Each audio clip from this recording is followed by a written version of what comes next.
chỉ tớ cô phụ lời ế thứ à khe y nơ ô nê đà phê lê cô mư ni mư na nhớ sơ thi ba na lỡ ta bu ta ba ở lô lỡ ta tu ta sơ la để ta bin nôi à lo si no pula chờ nó nỡ si no khe o cơ lo e na li me na so como thọ ne na đi le lỡ nó ta so tani lỡ nó khô ta so tani cho nên cô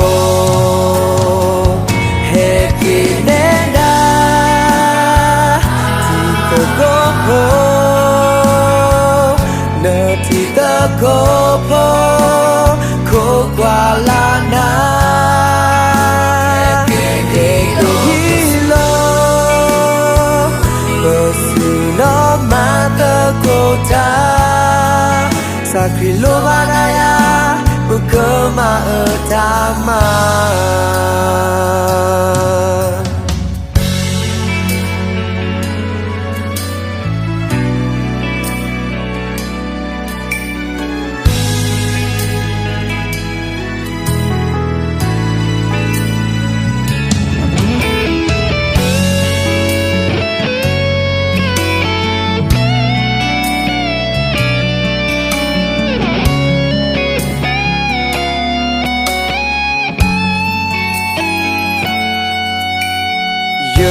tớ cô phụ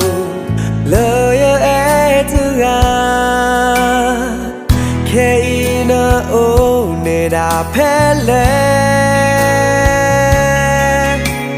cô mư ni mư na nhớ sơ thi ba na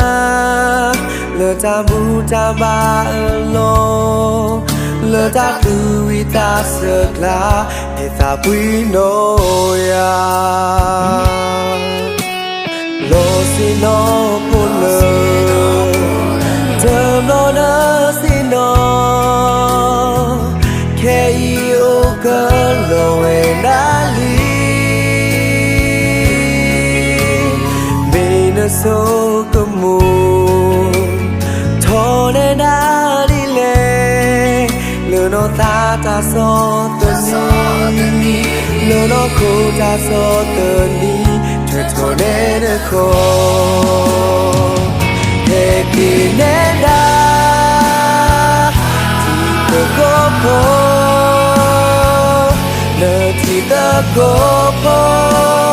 khô qua là na để cô hi lo